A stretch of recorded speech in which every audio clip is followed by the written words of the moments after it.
Welcome back, night wanderers, to Nakora Nights. Winter in Appalachia is different. The cold isn't just cold, it bites. The silence isn't empty, it listens. And the mountains? They hide things better under snow than anywhere else on Earth. Tonight we're sinking into 10 true winter in Appalachia horror stories. Real encounters from people who were trapped in blizzards, lost in frozen woods, or stranded on roads no plow ever reached. Footprints appearing outside a cabin, but never leading away. A frozen lake whispering voices beneath the ice. And something knocking on a ranger's door at 2 in the morning, even though the nearest human was 30 miles away. These aren't campfire tales. These are the coldest, darkest stories Appalachia has kept buried in snow until now. Before we step into the frostbitten dark, tell me, where are you watching from right now? And what time is it for you? Because winters here hit hardest after midnight.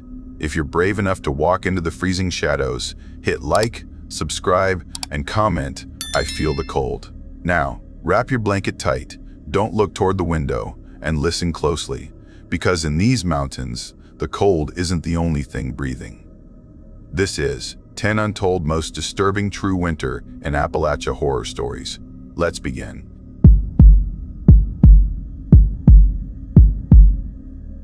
I ran for my old life because I felt hollow. I used to work as a hospital security guard, staring at screens for hours, walking the same halls, acting fine while my head fell apart. I stopped sleeping right, stopped eating right, and most days I felt like I was floating, not alive, not dead, just there. Then my aunt died, the one nobody really knew. She lived alone in a cabin deep in the Appalachian Mountains near Crowder Gap. I had met her only twice, but she left me the cabin anyway.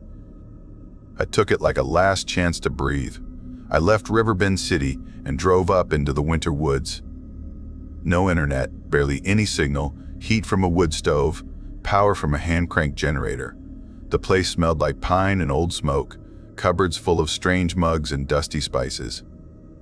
At first, the quiet felt good. I chopped wood, cooked badly, read her old paperbacks, wrote in my journal, and marked days on a whiteboard. A weekend on a Thursday, the wrong thing happened. I was boiling water for tea after another ruined dinner when I heard it.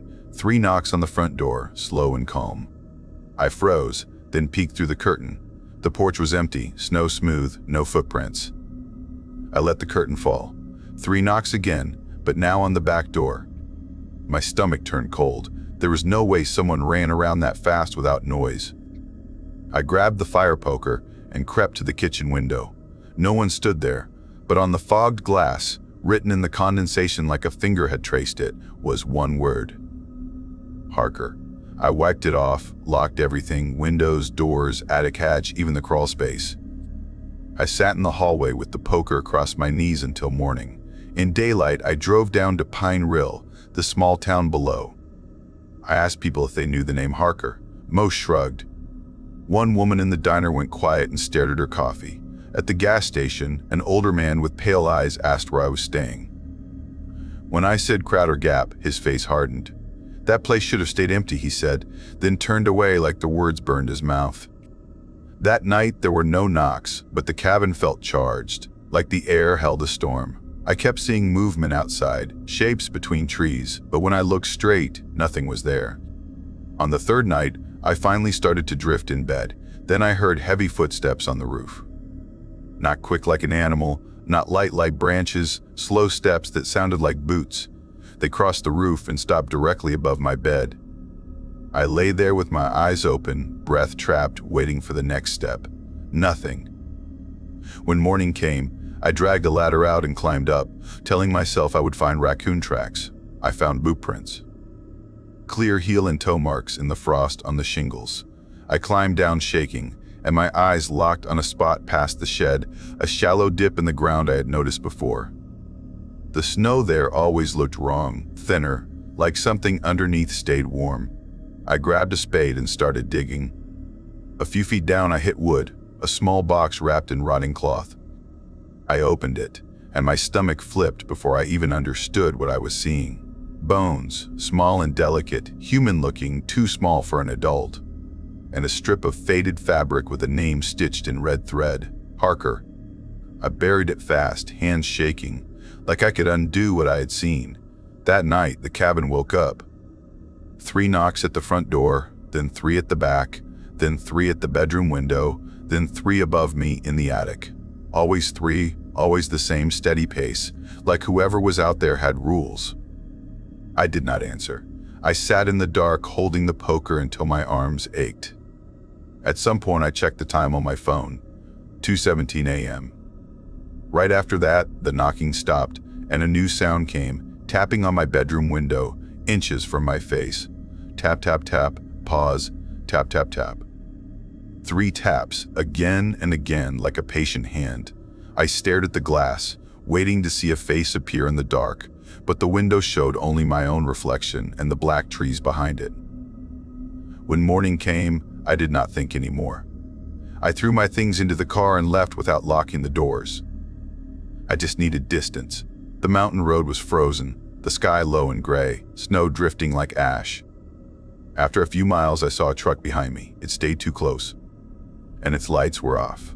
I could not see the driver, only the shape of the truck following like a shadow. It tailed me for miles, never passing, never falling back, hugging my bumper on the ice like it wanted me to slip. My hands sweated inside my gloves. I sped up, it sped up, it sped up. I slowed down, it slowed down. It felt less like a car and more like something that had picked me.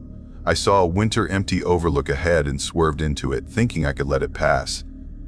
The moment I stopped, I realized something worse. I did not hear the truck go by. I stared at the road. It was gone. No engine sound, no tire hiss, nothing, like it had blinked out. I sat there breathing hard, heart hammering, trying to convince myself I had imagined it. Then I heard a sound from behind my car, tapping on the trunk. Steady, repeated, like a finger knocking on metal. Tap, tap, tap. My skin went tight. I looked in the mirror, but I saw only snow and trees. The tapping continued, calm and close, as if someone stood inches from my trunk, smiling in silence. I did not get out. I started the car and drove again, pushing downhill toward town. Halfway down, my engine sputtered. Then it died. My car rolled to a stop on the shoulder, surrounded by frozen woods. No signal, no houses, no passing cars, just snow falling thicker. I locked the doors and waited. The cold crept in. My eyes burned from no sleep. At some point, my head dipped, just for a moment. When I jerked awake, the light had shifted and my mouth was dry. I looked out the window and felt my blood turn to ice. Fresh footprints circled my car. Not once. 3 full circles in the snow, clean loops around me, like someone had walked around my car slowly while I slept inside, measuring me, counting. I scanned the trees. Nothing. Then I heard it. 3 knocks on the roof of my car. Knock, knock, knock. Same pace as the cabin. I grabbed the tire iron with shaking hands and stared at the windshield, waiting for a shadow to slide across it. The knocks came again. 3 more, calm and steady. Then a slow scrape dragged across the roof like a boot shifting its weight. I wanted to scream, but my throat locked. I tried the ignition again, nothing.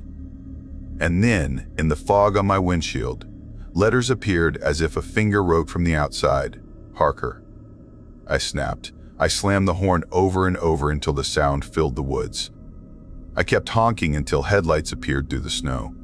A man in a heavy coat pulled up behind me and stepped out, cautious, eyes scanning the trees like he already knew what this road could do. He came to my window. I said my car died. I did not explain anything else because I could not. He hooked the tow strap and started to pull me downhill. When he walked past the snow, he stopped and stared at the footprints circling my car. His face tightened. "Do not go back up there," he said quietly, like a warning, like a prayer. He dragged my car to the edge of Pine Rill and unhooked fast. I tried to thank him, but he was already leaving. I left the car. I left my stuff. I left that cabin behind. I never went back for the property, never asked the lawyer questions, never called the police. Because the box in the ground felt like a buried mouth, and the knocking felt like something that now knew my rhythm. Sometimes, When winter winds hit my apartment windows, I still wake up sure I heard it. 3 steady knocks. And I cannot stop wondering if the cabin is still empty, or if it finally stopped knocking because it found someone who answered.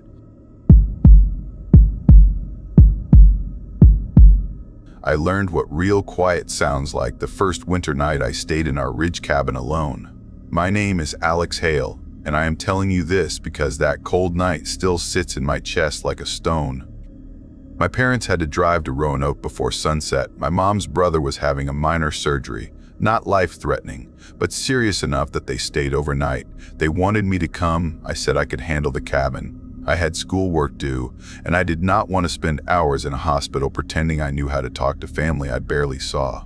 We lived deep in Appalachia, far from town, far from help. The road to our cabin was gravel and ruts and weeds. The closest neighbor was more than half a mile downhill, and their house had been empty for months. Phone signal came and went, and GPS often got lost.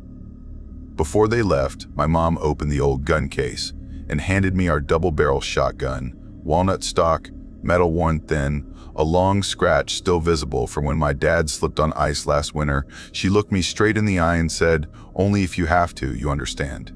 "Yeah," I said, and I meant it, but the way she said it made my stomach tighten. They pulled out around 12 noon. The truck rolled down the gravel and disappeared into the trees, and when the sound died, the cabin felt bigger, like the walls had moved back. I kept busy, did homework, took our dog Junie for a short walk around the property. The snow was old and crunchy with a fresh dusting on top. The air smelled like pine and cold smoke.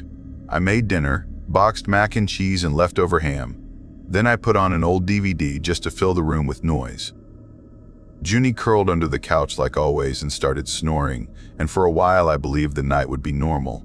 At 8:12 p.m., I went to brush my teeth. The toothbrush buzzed loud, and that sound almost covered Junie's growl. Almost, it was low and steady, not barking, not whining, like something had flipped a switch in her. I walked back into the living room with the toothbrush still in my hand. She was standing stiff, tail down, eyes locked on the back door, ears sharp and forward. I stared at the door and saw nothing. I turned on the back floodlight and still saw nothing but snow and black trees. Junie did not relax. Her growl stayed steady like a warning that would not shut off. I checked the back lock again, not because it was open, but because my hands needed to move. I knelt and touched her neck and whispered that it was fine, but she kept staring like she could see through the wood. At 9:31 p.m., the porch light out front flickered. I paused the movie, grabbed the flashlight, stepped outside. The cold hit my face hard. The bulb buzzed and flickered again. I tapped it. It steadied. Then I swept my flashlight across the yard, the gravel drive, the trees. That is when I heard footsteps. Not animal sounds, not rustling, actual steps, slow, steady, with a pause between them like someone pacing on purpose. I turned the flashlight off and listened. 1, 2, pause, then another. The sound was past the porch light, maybe 40 yards. Close enough to scare me, far enough to hide.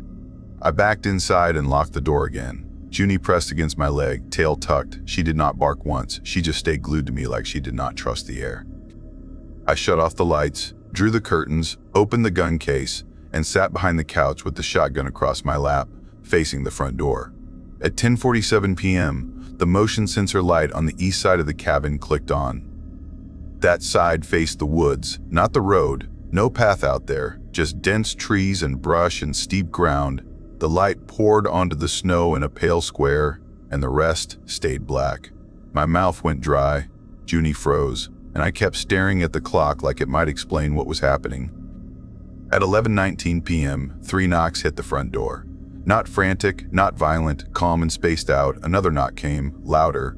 Then a man's voice slipped through the door, older, smooth, with an easy southern drawl like he was smiling. "Ma'am, you all right in there?" he said. I did not move. "Had a little car trouble," he continued. "Can I use your phone?" I stayed silent, my mind raced. No car sounds, no headlights, no reason for anyone to be out here this late. "You got your light on," he said. "Didn't mean to startle you." Then the door handle jiggled, gentle like he was testing it. I raised the shotgun, my hands shaking. "Go away," I said, and my voice came out dry and thin. He paused. I heard the porch boards creak as he shifted his weight. "All right," he said smooth. "Didn't mean no harm." Then silence. No footsteps walking away, no crunch on gravel, no fading sound, just nothing, like he vanished. I stayed there until my legs went numb, and at some point my body gave up and I dozed. I woke with a jerk at 2:17 a.m. The room was pitch black. Junie's head was up, her eyes wide, and the cabin felt wrong, like something had been inside without entering. I moved to the window slow and pulled the curtain back just a crack. The porch looked empty. The steps were empty, but the snow right past the steps was disturbed. Clear prints, big bare feet pressed into powder like someone had stood there and waited. I did not open the door. I did not step close, but a smell seeped inside anyway. Rotting meat mixed with wet earth. Faint, but real, and it turned my stomach. Junie pressed against my side and trembled. I sat with the gun across my lap and listened to the cabin breathe. The fridge clicked, the wood creaked, and outside the wind moved through the trees like distant whispering. My mind dragged up old stories. My granddad used to tell about these ridges. He had been a volunteer firefighter. He said winter made people strange and made other things bolder. He once told me about a delivery worker who drove mountain routes at night and saw a figure standing in the middle of the road at 2 a.m, breath visible in the headlights. But the figure never reacted, never flinched, never moved, just stood there like it wanted the car to hit it. And when the driver swerved and looked back, it was still there, turned toward the road, watching. He told me about a late-night tow truck driver who found cars abandoned along a ridge route. Engines warm, doors open, no people, like the driver. He also told me about a man caught in a snowstorm who heard frantic knocking on his car window, fast and desperate, but every time he looked there was nobody, just white wind and darkness, and when he finally drove away he saw handprints on the glass from the outside, smeared like wet mud. I used to treat those stories like entertainment. At 2:17 a.m., smelling rot in my own house, they felt like a warning that arrived too late. Around 3:40 a.m., the wind picked up, and I heard something outside moving in the snow, not running, dragging, circling the cabin like it was measuring it. At 4:11 a.m., the east motion light clicked on again and stayed on. Junie started a low whine, and I forced myself to look through the east window. The curtain barely lifted, the motion light made the snow glow, and beyond it, between the trees, something tall shifted, not walking like a person, not moving like an animal. It slid from tree to tree like it knew how to hide even in light. My throat tightened and I pulled back, and right then the front porch boards creaked again. At 4:16 a.m., 3 knocks came again, same calm rhythm. "Ma'am," the voice said, softer now, "you don't have to be scared." I did not answer. "I hear your dog," he said. "I ain't here to hurt you, I just need help." Junie showed teeth but still did not bark, like she knew barking was a mistake. "You can't sit in there forever," the man said. "The road is bad tonight. People get lost out here." Then the handle moved again, slower, more sure. I stood up with the shotgun raised, knees shaking, and shouted, "Go away." The porch creaked as he leaned closer, and I heard a wet inhale, too deep, like lungs working wrong. "Open up," he said, and his voice still sounded friendly, but it felt fake now, like a mask with cracks. Junie barked once, sharp and loud. The moment she barked, everything stopped. The wind, the porch sounds, even the tiny noises of the cabin, like the world held its breath. Then I heard a scrape on the east side, not footsteps, more like skin on wood. At 5:08 a.m., something hit the side of the cabin, hard, then again, and then the sound changed into slow scratching on glass. It was the east window. The curtain moved from the bottom like something nudged it, and the smell of rot grew stronger, thick enough to taste. Junie backed up with her belly low, trembling. I turned on every light inside, kitchen, living room, hall, porch, floodlights, all of it, like brightness could chase it away. For a moment, the scratching stopped. Then the east motion light outside flickered and died, dropping that side of the cabin into shadow again. Outside, footsteps sped up, circling, crunching through snow with angry purpose. At 5:23 a.m., the front door took a hard hit, not opening, but shaking in the frame. Junie barked again, and I yelled, "Get out," without thinking. The door hit again, then stopped. The voice returned, closer than before. "Mason," he said, My blood went cold because I had never said my name. "Come on," he said. "You're alone. Your parents ain't coming back till tomorrow." I could barely breathe. Then he said, like he was enjoying it, "Your mom told you only if you have to, didn't she?" My hands went numb around the gun.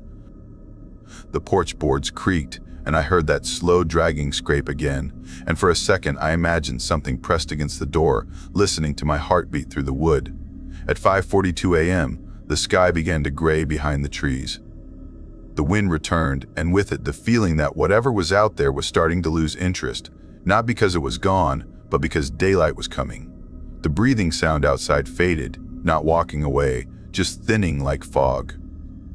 I did not move until the cabin filled with weak morning light. At 7:04 a.m., I stepped outside with Junie at my heel and the shotgun in my hands. The snow looked normal from a distance, clean and untouched, but near the porch the bare footprints were still there, deep and clear, and they did not lead to the road, they led toward the woods. At the edge of the tree line, hanging between two pines, was something new. A figure made from sticks, nearly as tall as me, tied together with sinew or cord, shaped like a person, and it hung at eye level like it wanted me to see it first thing in daylight. I did not inspect it close. I grabbed a shovel, pulled it down, dragged it to the fire pit, poured kerosene on it, and burned it until it collapsed into ash. When the fire died, one melted twist of wire remained, curled like a claw.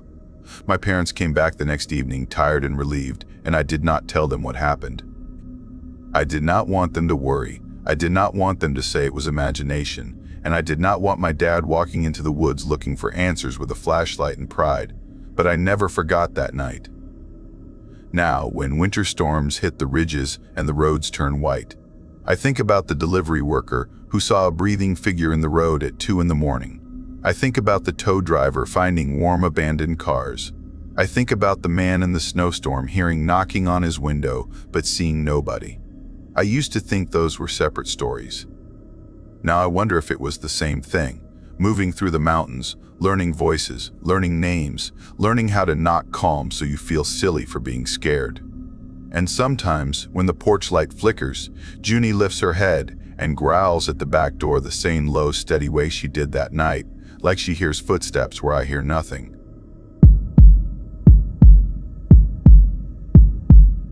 That winter, I was 19, between college terms, with nothing big going on besides my part-time job filling snack machines at a factory.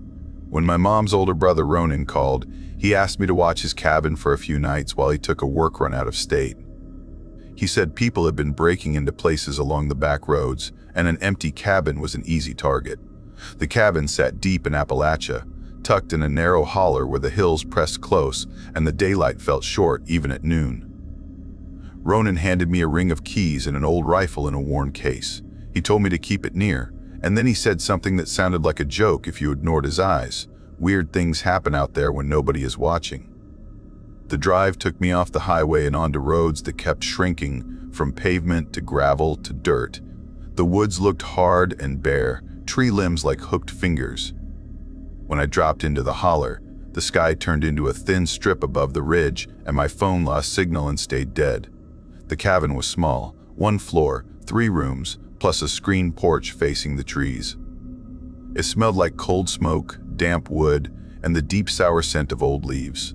A wood stove sat in the living room, and a yellow landline phone hung in the kitchen with a stiff curled cord. The first 2 days were quiet. I kept the stove going, ate simple food, read books I had been ignoring, and walked short trails while the light was up. At night I slept better than I did in town. The cabin creaked, but it felt like normal old house noise. By day 4, the snow started soft and steady. That night, I stood on the porch with a warm mug, watching flakes drift through the porch light, and I noticed the woods had gone too still. No wind, no owl, no distant creak sound, just a thick silence that made me feel like my breathing was too loud. Then a faint light blinked in the trees, deep back between trunks, like someone clicking a tiny flashlight once, then again. It did not move, it did not sway, it just appeared and vanished. I went inside and locked the door, annoyed at myself for feeling nervous.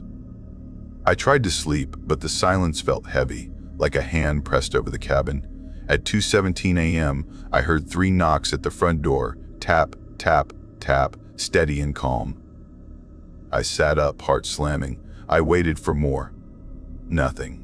I pulled on boots, grabbed the rifle case, and moved to the door. A thin curtain covered the side window. I eased it back an inch and looked out. The porch was empty, snow clean on the steps, no footprints. Then I caught something at the edge of the yard, just inside the tree line, a tall, thin shape standing perfectly still. I could not see a face. I could not even be sure it was a person, but I felt it watching the cabin like it knew I was inside. I dropped the curtain and backed away, then sat on the couch with the rifle across my lap until morning. In daylight, everything looked normal. Snow, bare trees, my own tracks, nothing else. I told myself my mind had made a figure out of shadows because I was alone in Appalachia and too quiet for too long. That afternoon, I drove into the nearest little town for supplies. On the way back, I saw a woman pulled over on a wide spot of road, scraping ice off her windshield with quick, angry strokes. I slowed and asked if she needed help. She looked at me with a tight, scared face, then nodded like she wanted me gone. She leaned in again, scraped, then froze mid-motion. Her eyes slid toward the trees, and her voice dropped low. She said someone just whispered my name from the tree line. Then she jumped into her car and drove off with half the ice still on the glass. I sat there staring at the woods, and that same dead stillness settled over the road like a blanket. I drove the rest of the way back with my shoulders tight and my eyes stuck on the mirrors. That night, the snow fell heavier. I kept the lights off and the stove hot. Around 7:45 p.m., I heard scratching at a window, slow and deliberate, like nails dragging across wood. The sound moved to the next window, then the next, circling the cabin one side at a time. It felt careful, like whatever it was wanted me to picture it walking around out there.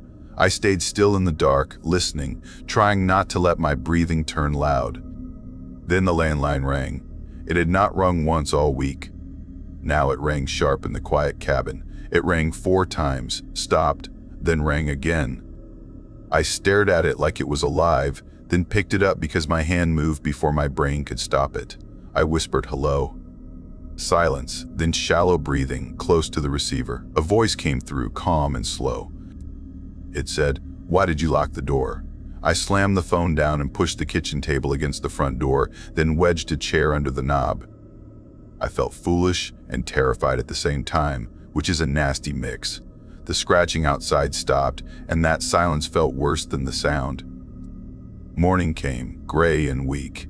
At the edge of the yard, I found a stack of stones, balanced neatly, fresh against the snow. I had not seen them before. I did not touch them. That afternoon, I drove again just to feel less trapped, and halfway down the road I heard a dragging sound under my car, a scrape that rose with every bump. I pulled into a small turnout and crouched to look. A single glove, stiff with ice, was frozen to my exhaust pipe like it had been pressed there while warm and sealed by cold. It was not mine. The fingers curled tight around the metal like a grip. I jerked back so fast I hit my head on the door. I got in and drove away. The glove thumped and scraped until it tore loose somewhere behind me with a dull snap. As I drove, I noticed an old sedan parked on a pull-off, half hidden by trees. Its windows looked fogged, and a single figure sat inside the driver's seat staring straight ahead, perfectly still. I watched it as I passed. The figure did not turn, did not wave, did not move. A few minutes later, I saw the same sedan again on another pull-off, same dark shape inside, same forward stare, like it had been waiting for me to notice it twice. My stomach tightened. I drove back to the cabin with my hands locked on the wheel. That night, I did not pretend I would sleep. I sat on the porch with the rifle across my knees, staring through the screen into the dark Appalachia tree line, watching snow drift and sparkle in the porch light. At 12:12 a.m., footsteps crunched on the gravel driveway, slow and even, not hurried at all. They circled the cabin once, then again, boots grinding through snow like the walker had all the time in the world. I did not turn my head. I kept my eyes forward, but I felt the steps stop behind me, close enough that my skin tightened. A whisper slid through the porch screen, soft and inviting. "Come out." Then again gentle, like it was offering a warm bed. "Come out." I held the rifle so hard my fingers hurt and forced myself not to move. After a long stretch of time, the whisper stopped, and the footsteps crunched away, slow and calm. When morning came, I called my uncle on the landline. This time it worked. I told him I needed him to come back today. I did not explain well, but I did not have to. He went quiet, then asked, "You saw it, did you not?" I did not answer, but he took that as yes. He told me to stay inside, keep the stove going, keep the rifle close, and do not open the door for anything, no matter what voice I heard. He said he would be there after midnight. The day stayed too quiet. No wind, no birds, no normal little noises, just that waiting stillness, like the holler was holding its breath. At 12:24 a.m., headlights swept across the trees, and my uncle's truck rolled into the driveway. I stepped onto the porch, relief hitting me so hard my knees felt weak. My uncle got out and did not smile. He looked past me to the woods like he expected them to answer. He opened his truck bed and pulled out a mason jar filled with black salt and small dark bits floating inside that I did not want to study. He also pulled out a bundle of dried branches tied with twine. The air around him smelled sharp, like burned needles and metal. He told me to go inside and lock the door, and no matter what I heard, I was not to open it. I did it fast and stood with my back to the door, rifle in my hands, breathing shallow. Outside, I heard him walking around the cabin. I heard him tapping the jar, then speaking low, steady, like he was giving rules to something that did not like rules. Then the woods answered with a sound like a long exhale, and the porch screen rattled. The porch light flickered once, twice, then steadied. At 1:03 a.m., something hit the cabin hard enough to shake dust from the rafters. I flinched, but stayed put. Then a voice rose outside the door, and my blood turned cold because it sounded like me, shaky and scared. Too perfect. It said, "Open up, I am freezing, please." It tried again, more urgent, more pleading, still wearing my voice like a mask. It said, "Please, it is me, I cannot feel my hands." I bit down on my lip until I tasted blood. I did not answer. I did not move. I stared at the door and forced myself to remember my uncle's warning. Outside, my uncle shouted something sharp and loud. The cabin shook one last time, then went still again. The kind of still after a fight, when someone stops moving but does not leave. A long time passed. Then I heard my uncle's boots on the porch. 3 knocks came, tap, tap, tap, steady, familiar. He said my name in his real voice, tired and rough. I cracked the curtain to see him. Snow clung to his shoulders. His eyes stayed locked on the woods like he did not trust them even now. I opened the door and he pulled me out fast, then shut it behind me like he did not want any gap left open. We got into his truck and drove out of the holler, his headlights cutting through snow, the hills pressing in until the road finally climbed back toward open sky. I looked back once, and for a heartbeat, I thought I saw a tall, thin shape at the tree line, not chasing, not waving, just watching like it was learning my face. My uncle sold the cabin before spring. He never talked about what he did that night, and I never asked, because part of me feared that saying it out loud would make it real again. But I still think about that voice on the phone asking why I locked the door, like the lock was an insult, like the cabin was never mine to protect, even for a week.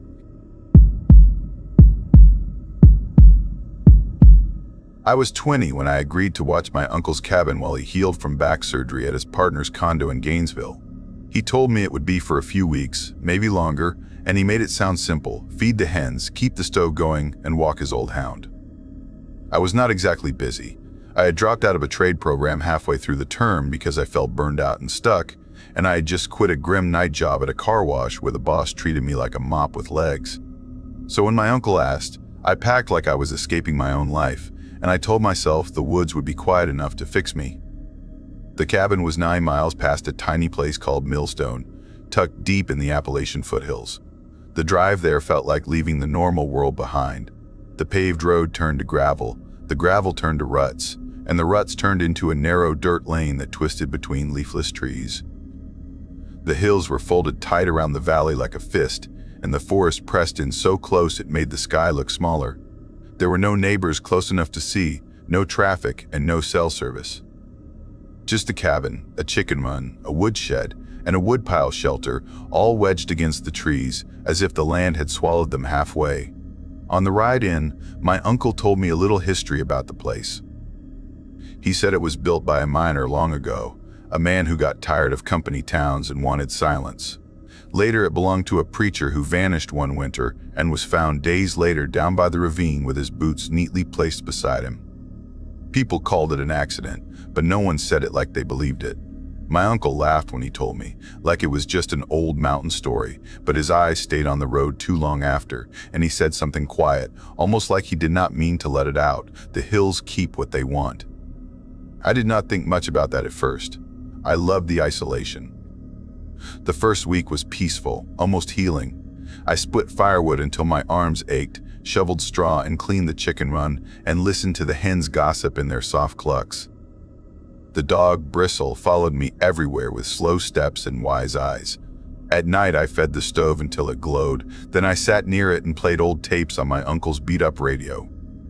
Most were classic rock, but two had no labels and were filled with thin fiddle music that sounded like winter wind stretched into notes. Something about it made the air feel different, like the cabin was listening back. I slept better there than I had in months, until the third week, when the cabin started acting like it did not want me inside. It began with the front door. One morning I woke up with cold air on my face and the faint smell of ash. The front door was wide open. Not cracked, not half swung, wide open like it had been thrown back. What made my brain stall was the deadbolt. It was still extended. That should not happen. That should not be possible. Bristle stood in the doorway, stiff as a statue, not barking, not whining, just staring into the tree line like he was watching someone stand between the trunks. I told myself I must have messed up. Maybe I did not lock it, maybe I dreamed it, so I closed it, locked it, and even pressed my hand against the bolt as if I could force the world to behave. The next morning it was open again, deadbolt still out. The morning after that, same thing. I started double-checking before bed, then triple-checking, until I felt ridiculous. I shoved a chair under the knob, and the next morning the chair had moved and the door was open. I tied the knob with cord and looped it around the leg of the heavy oak table, thinking that would settle it. When dawn came, the table had been dragged several feet, leaving scratches in the floor, and the cord was sliced clean through. Not frayed, not chewed, cut like someone used a sharp blade. I stared at that clean-cut end for a long time because animals do not cut cord like that. That was the day I stopped sleeping like a normal person. That night at 2:17 a.m., I heard 3 soft taps on the kitchen window, tap, tap, tap, light as fingernails. I froze mid-step. Bristle froze too, head tilted, ears pinned. The cabin went so quiet it felt like the walls were waiting. I stood there with my heart thumping hard enough to hurt, waiting for the wind to pick up, for a branch to scrape, for anything that would make it normal. Nothing did. I grabbed a flashlight and scanned outside. The chicken run sat dark and still. The shed was shut. The woodpile looked neat. The thin snow on the ground showed no footprints, no movement, no shadows, nothing. The next night at 2:17 a.m., the 3 taps came from the bathroom window, then later from the living room. Always 3. Always spaced like whoever did it had steady hands and patience. The strangest part was how it followed me. If I moved from the kitchen to the couch, the taps would come from the window nearest the room I was in. It was like something knew where I stood and was letting me know it knew. The motion lights never turned on, not once. Either nothing was there or whatever was there knew exactly how to avoid them. I kept telling myself it was birds, or wind, or the cabin settling, but it never happened during the day, only at night, only when my thoughts were loose enough for fear to crawl in. One morning, I opened the door and found a stone sitting dead center on the mat. Small, round, pale gray, perfectly smooth like something from a riverbed, except it was clean. No dirt, no leaf bits, no wet shine. It looked placed. I set it on the porch rail and tried to laugh it off, but my laugh sounded thin. I did not mention it in the update letter I wrote my uncle, because I felt stupid even admitting it to myself. After the stone, The scratching began. It came from beneath the floorboards after midnight.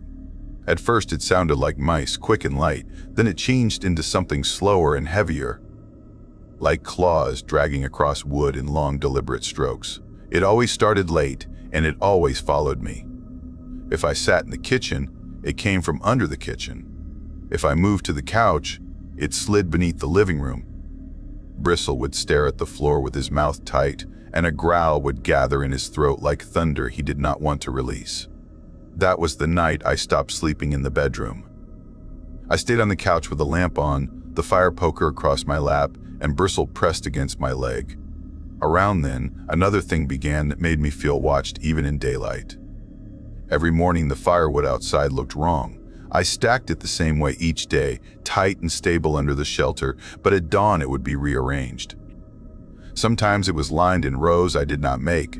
Sometimes it was stacked into strange shapes, almost like letters, almost like symbols, but never enough for me to understand. Once I found split pieces set upright like small gravestones, perfectly balanced, I restacked it and told myself wind could do weird things. But wind cannot build patterns. Then came the cigarette butts. One dawn, when the sky was still gray and the trees looked like black veins against it, I found fresh cigarette butts pressed into the snow right outside the bedroom window. They were damp and new. I did not smoke. My uncle did not smoke. There was no reason for them to be there. And they were close to the wall, close enough that whoever left them could have stood with their face near the glass and watched me sleep. I backed away from the window so fast I almost fell. I moved the bed away from that side of the room and told myself I was leaving soon. That afternoon, with bright daylight and no shadows to trick me, I decided I needed proof. I crawled under the cabin with a flashlight and a kitchen knife tucked inside my coat. The crawl space smelled like wet wood and old earth. The ground was hard with dead leaves scattered like brittle paper. The beams overhead looked like ribs. I shuffled to the area beneath the bedroom, my breath loud in my own ears, and right under where the bed had been, I found 3 stones, pale gray and river smooth, stacked in a perfect triangle. Clean like they had never touched dirt. I stared until my eyes burned. Then I backed out so fast my shoulder slammed a beam and my vision flashed white. When I crawled out, the forest looked different. Not just cold. Not just quiet. It looked like it was paying attention. I started packing immediately. I told myself I would leave at first light, drive into town, call my uncle, and make up an excuse if I had to. But as the sun sank, the fear did not ease. It tightened. The shadows grew long and sharp, and the cabin's windows began to feel like weak spots in armor. At 7:45 p.m., I heard the first heavy footstep on the porch. Not a scurry. Not a shuffle. A slow, measured step, then another, pacing from one end of the porch to the other. The boards creaked under the weight.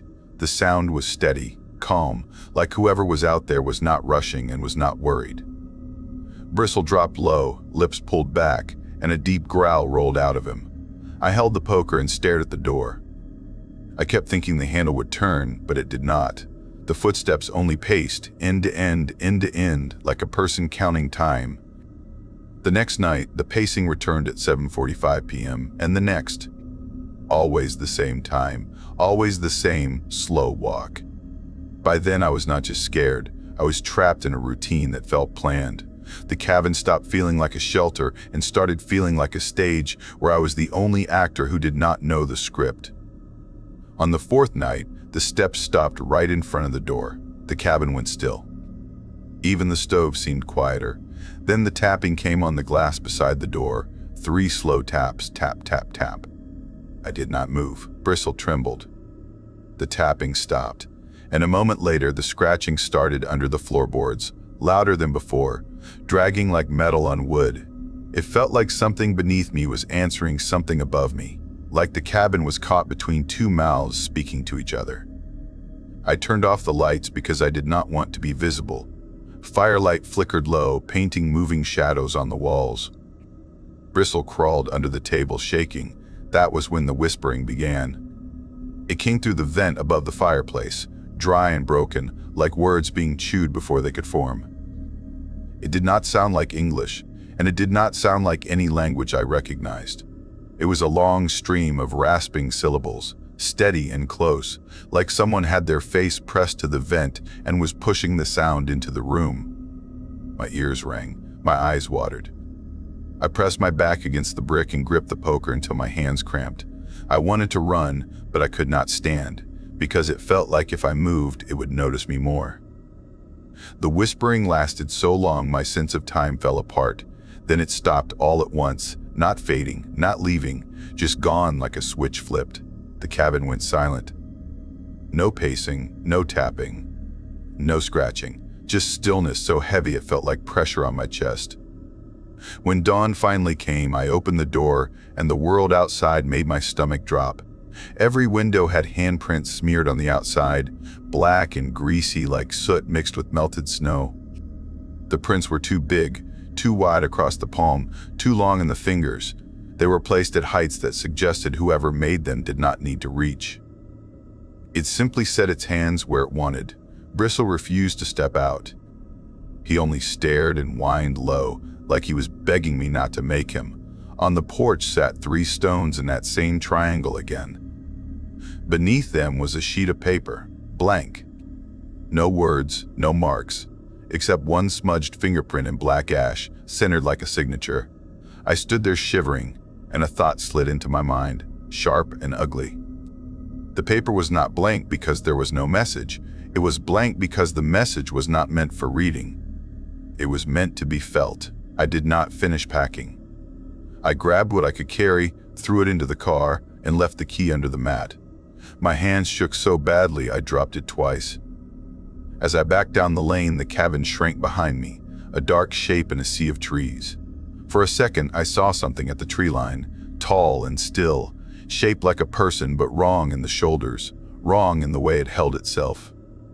Then it slid back into the woods without a sound. I drove until my fuel light came on. I did not stop until I reached a diner in a town called Red Hollow. The lights inside were bright and harsh, and the smell of coffee and grease hit me like safety. I used a payphone near the bathrooms and called my uncle. My voice sounded strange, like it belonged to someone else. I told him I could not stay, that he needed someone else, that I was done. He did not argue. He did not ask why. He was quiet on the line for a long time, and then he said, "Yeah." I waited for more. I asked what he meant. He stayed quiet again, then finally said, "It came back. That was all." He did not explain. I did not push. Something in his voice told me he was not surprised, only tired, like a man hearing an old name spoken again. I have not been back. I will not go near that stretch of road again. I do not look at pictures of the cabin. I do not tell the story out loud unless I have to, because I fear saying it too clearly will make it real again.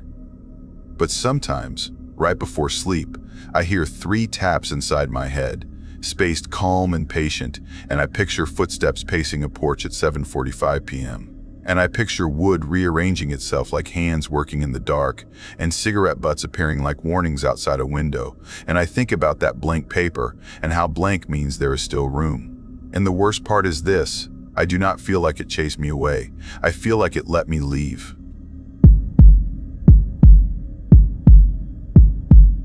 I knew something was wrong the moment my parents left. It was my first overnight alone, not just alone in a house, alone up in Appalachia, where the ridges stack like dark waves, and the woods feel like they are leaning in to listen. My grandma, Mabel June, lived far off in a place called Sable Fork, deep in a narrow valley. She slipped on ice while hauling wood, and her hip broke so hard the neighbor on the phone sounded like he might cry. Dad did not hesitate. Mom grabbed her coat and keys. They moved fast, like if they went slow, the whole world would fall apart. Dad stood by the door and tried to make his voice steady. "You got food, heat, and the dogs," he said. "Keep the doors locked. Do not open up for anybody, not even if they say they know us." Mom kissed my cheek. Her lotion smelled like lavender, and for a second I wanted to beg them not to go. She said, "We will be back Sunday night," and I nodded like I was tougher than I felt. Then the truck rolled out, tires spitting gravel, taillights shrinking through the bare trees. The sound faded, and the mountain went quiet in a way that did not feel peaceful. It felt like the air was holding its breath. 2 dogs stayed with me. Boone, a squat hound mix with half a tail, and Sadie, our old shepherd who moved slow but watched everything. They sat on the porch like they were guarding me. Snow dusted the railing and the steps. Wind slid through the branches, making a soft, thin hiss. It was cold enough that my nose hurt just breathing. Inside, the cabin felt different. It was the same walls and the same furniture, but without my parents it felt like a bigger place, like shadows had more room to stretch. The windows looked like black mirrors. The hallway seemed longer than it ever had. Appalachia has its own kind of silence in winter. It is not empty, it is full. It is full of trees creaking, ice ticking, and far-off sounds that might be a deer, might be a branch, might be nothing at all. It is the kind of quiet that makes you feel seen. I ate soup from a can and tried to keep busy. I watched the stove clock glow blue. I checked the locks twice, then 3 times. I told myself I was safe. Nobody came up this road at night. The gravel drive was rough and steep. The nearest neighbor was far enough that you could scream and scream and the woods would swallow it. Later, I sat in Dad's recliner with an old adventure book.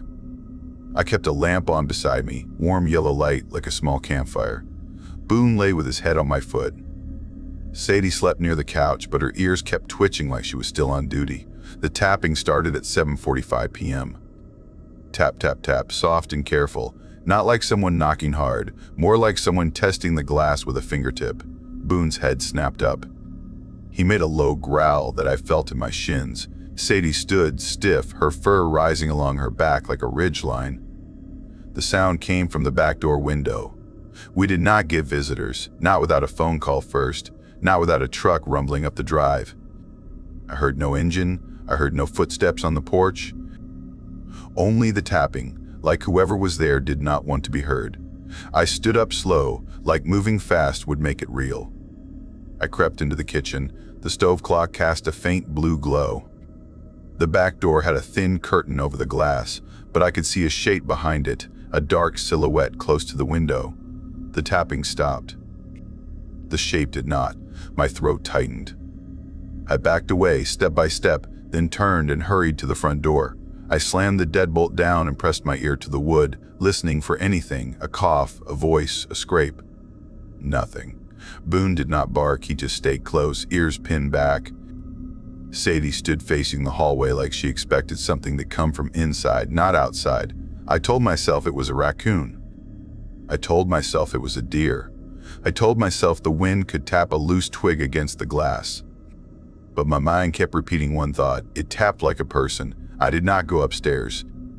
I rolled out a sleeping bag in the hallway where I could see the stairs and both doors. Dad kept a rifle locked up. I knew where the key was, even though I was not supposed to. My hands shook as I opened the cabinet. The rifle felt heavier than I expected. Cold metal and hard wood.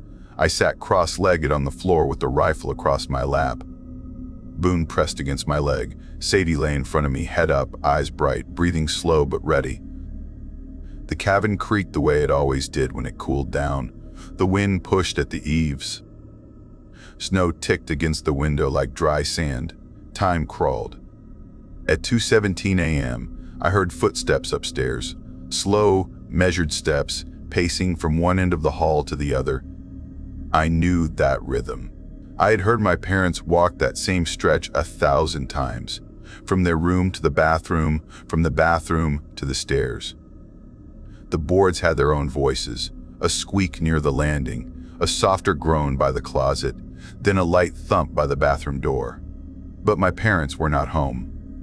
Boone froze. Sadie stared at the ceiling. Neither dog growled. That silence from them was worse than any bark. The footsteps stopped. Then came a dragging sound, long and rough, like something heavy scraping across the attic floor. Scrape, pause, steady and patient.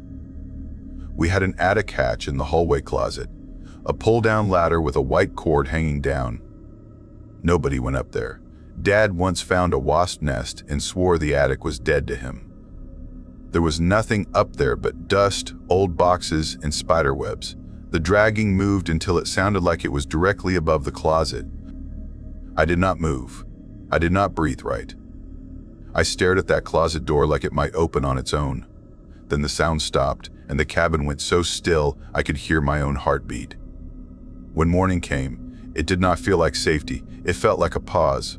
Light turned the snow outside pale and clean. The woods looked normal. Birds fluttered through the branches. Boone ate like he always did. Sadie yawned and stretched. For a few minutes, I almost convinced myself I had dreamed it all. Then I walked past the hallway closet and saw the attic cord swaying. Not a little wiggle from air. A slow side-to-side swing, like someone had just let go. My stomach dropped. I backed away and shut the closet door without touching the cord. I kept telling myself there had to be a reason. Heat rising, a draft, old wood shifting, but my hands still shook. All day snow fell on and off. The sky stayed gray. The trees stood bare and dark. Appalachia looked like a black and white photo. I tried to call my parents, but my cell had one bar, then none. The landline worked, but nobody answered at the hospital when I tried. That afternoon, I heard a faint sound outside, like someone walking through crusted snow. I went to the window and looked out, but the yard was empty. The snow lay smooth and untouched. No tracks, no moving shadows, only the wind and the trees. By night, I felt trapped in my own home. I pulled my sleeping bag into the living room and kept the lights on. I turned the TV on for noise, even though it was mostly static. Boone paced. Sadie sat near the front door like a statue. At 11:55 p.m., the porch light snapped on by itself. I stared at the switch on the wall. It had not moved. I had not touched it. The porch light did not have a sensor. It just turned on. Then the porch boards creaked, one slow step, then another, like someone walking careful so the wood would not complain. Boone rushed to the window, then stopped short, tail low. Sadie's lips pulled back, showing teeth, but she did not bark. The steps crossed the porch, slow, deliberate. Then the front doorknob turned, smooth and quiet, like a hand testing it, like a person who knew exactly where to grip. It turned again. It stopped. A whisper slid through the mail slot, dry and close, like dead leaves rubbing together. "You left it open." My throat made a sound that did not feel human. I grabbed the landline and dialed my Uncle Ray Calhoun. The line crackled so hard it sounded like frying bacon. When he answered, I could barely say his name. I told him somebody was on the porch. I told him the doorknob turned. I told him I heard a whisper. Uncle Ray did not laugh. He did not tell me I was imagining things. His voice went hard. "Stay away from the windows. Keep the doors locked. I am coming." After that, I heard breathing outside my door. Heavy breathing, deep and slow, right on the other side of the wood. I pictured fog on the glass. I pictured a face inches away. I pictured eyes looking in even though the night was dark.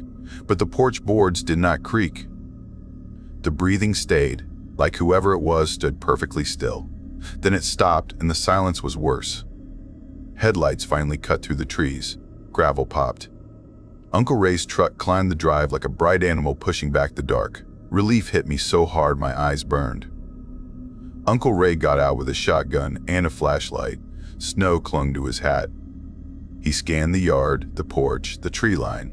There was nothing out there, nothing moving, no person, no animal. The porch light glowed over smooth snow. He came inside, locked the door, and checked every window and latch like he did not trust any of them. "Tell me everything," he said, and I did. He went upstairs first. I stayed below, gripping the rifle and listening to his boots. The house creaked under his weight.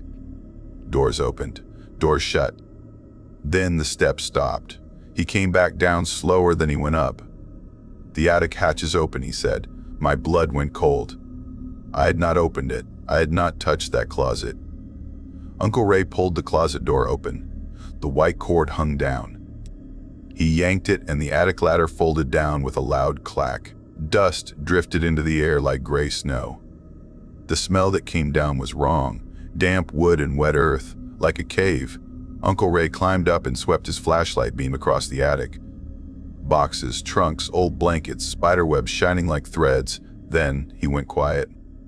"Come here," he said. I climbed a few steps, not all the way. My hands trembled. In the center of the attic floor, clear in the dust, was a single footprint. Bare, small. But the toes looked too long and pointed, like something had pressed them down hard. The footprint was wet and muddy, as if it had stepped from outside into our attic without crossing the rest of the house. Uncle Ray climbed down fast and pulled the ladder up hard. He shut the hatch and closed the closet door like he wanted to erase it. Then Boone started whining and backing away from the front window. Uncle Ray turned his flashlight toward the porch. A rocking chair sat out there right under the porch light, moving back and forth, creak, creak, creak. We did not own a rocking chair. It rocked like someone invisible was sitting in it. Uncle Ray opened the door a crack and pointed the shotgun out. The chair stopped rocking at once, like it was listening too. Uncle Ray shined the light on the snow. No footprints. The snow around the chair was smooth, untouched, perfect, like the chair had dropped from the sky. From the far edge of the porch, a whisper came, close enough to make my skin prickle. "You let it down." Uncle Ray slammed the door shut. His face looked pale. His eyes did not leave the wood like he expected it to speak again. That was when he told me something he had never told my parents, something he probably never wanted to say out loud. Years ago, he said, when he was hunting alone, he slept in a shack up on Cold Maple Ridge. In the middle of the night, he woke up to heavy breathing right outside the door, close enough to shake the thin boards, and when he looked out at daylight, the snow around the shack had no footprints at all. Then he told me another thing. Last winter, he said, a man rented an old cabin down the road, and in the morning he found the front door locked from the outside, even though he had bolted it from the inside before he went to sleep. Uncle Ray swallowed hard after saying it, like the words tasted bad. In Appalachia, people do not always talk about what they have seen because naming a thing can feel like inviting it closer. Uncle Ray stayed until dawn. He kept the shotgun near his knee and made coffee even though neither of us drank it. Boone and Sadie did not leave our side. When the sun rose, the porch was empty again. The rocking chair was gone. The snow was smooth like it had never been there. The attic closet cord hung still, innocent, like it had never moved. Sunday night, my parents finally returned. I ran outside into the cold and held my mom so tight she gasped. Dad looked past us at Uncle Ray, and then at the porch, and then at the hallway closet, and his face changed like he knew the mountain had been busy while he was gone. I never spent another night alone in that cabin. Even now, when winter comes and the woods go silent, I still hear that soft tapping in my head, and I still picture the doorknob turning slow, and I still remember that muddy footprint in the attic dust, pointed toward the opening, pointed down at me, like something up in the dark had been waiting for the right moment to be noticed.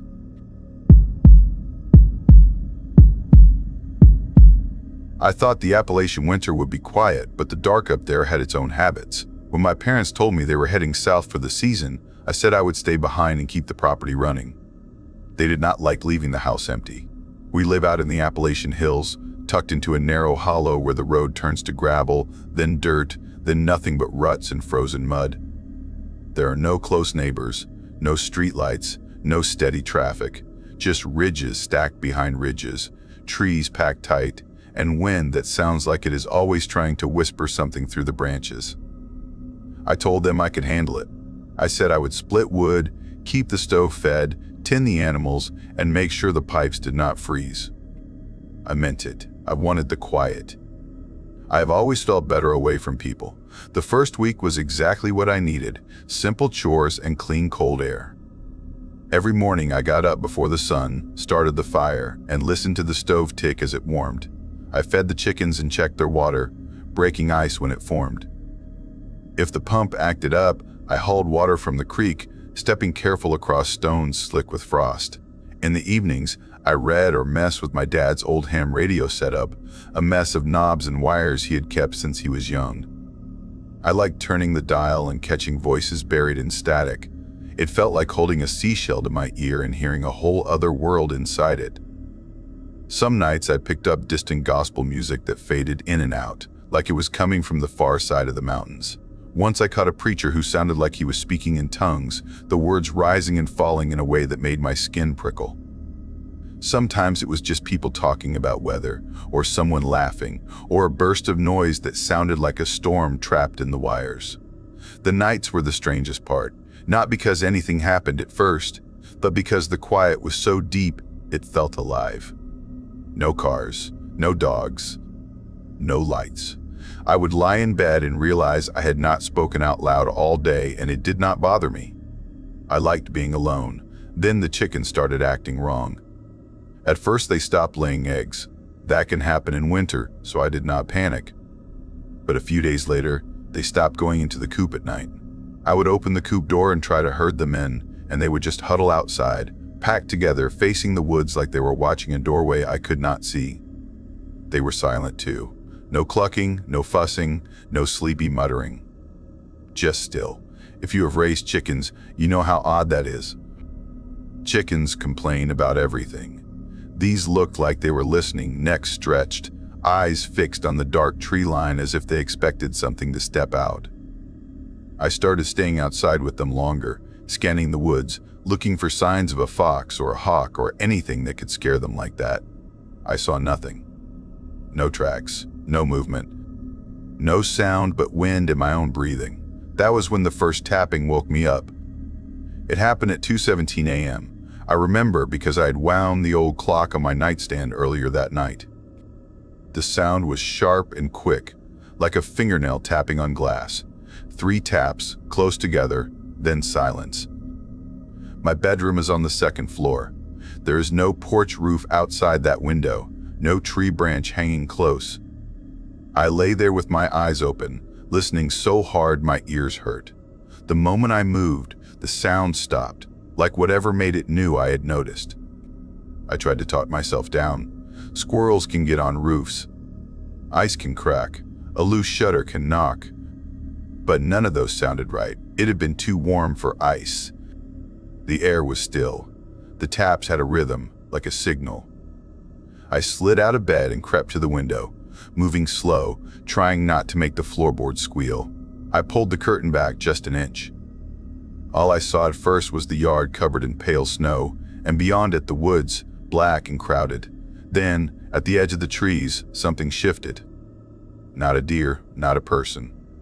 It was tall, too tall and thin, in a way that did not look like flesh. It moved like it had been part of the tree line and then decided to separate from it. It was only there for a second. I blinked, and it was gone, swallowed by darkness. I did not sleep again that night. I sat downstairs with every light on, my dad's rifle across my lap, telling myself I was being stupid. I watched the windows, waiting for the tapping to come back. It did not, but that almost felt worse, like it had proven it could touch my life and then choose when to stop. The next evening the power went out. There was no storm, no heavy wind, no thunder. I was chopping kindling when the lights flickered once and died. The house dropped into a heavy silence, the kind that makes your own movement sound too loud. I checked the breaker panel. Everything looked normal. I flipped switches anyway, hoping it would click back. Nothing.